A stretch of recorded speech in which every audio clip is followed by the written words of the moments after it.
Recording studio बानावर बिशुनगंज।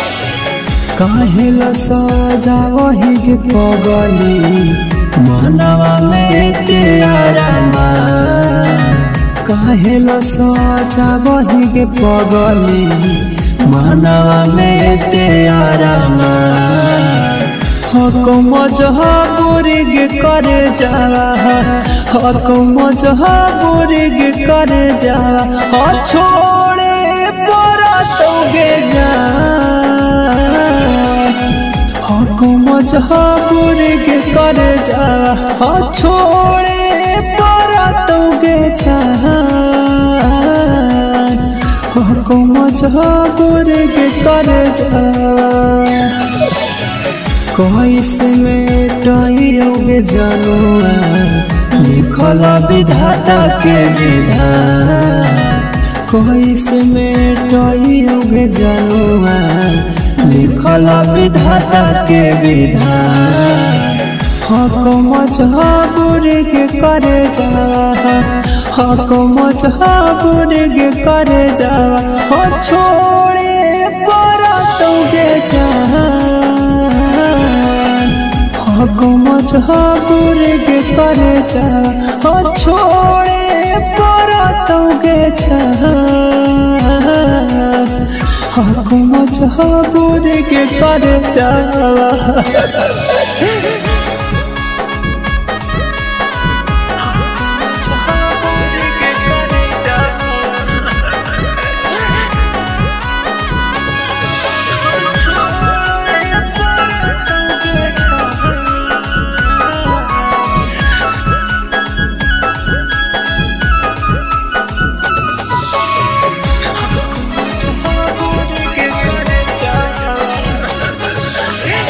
भले तू कहे जानू हमारा धोखेबाज गे हकम जबूरी के ना पाइबो जवाब गे भले तू कहे जानू हमारा धोखेबाज गे हकम जबूरी के ना पाइबो जवाब गे तोरा से मिलावे में नजरिया हम हमारा ऐसा तोरा से मिलावे में नजरिया हम हमारा ऐसा हकम जहाबुरी के करे जावा हकम जहाबुरी के करे जावा छोड़े परा तोगे जा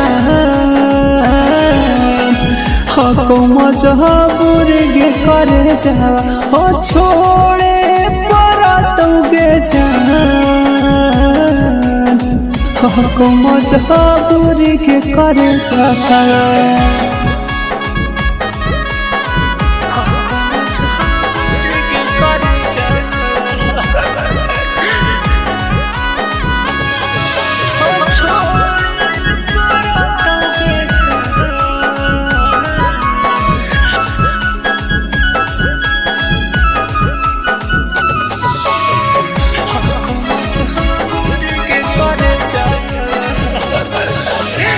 हमारा भूला के करी है एगो हसान गे कुछ दिन के ही जानू हम में हमान गे हमारा भूला के करी है एगो हसान गे कुछ दिन के ही जानू हम में हमान गे अरुण मिला नाल पगली रोह काहे लागे जा मोहन मंटू सवाल पगली रोह काहे लागे जा हकम जहाबुरी के करे जावा हकम जहाबुरी के करे जावा भूले परा तोगे जा हकम जहाबुरी के करे जावा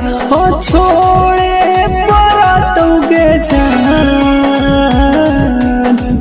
हकम जहाबुरी के करे जावा।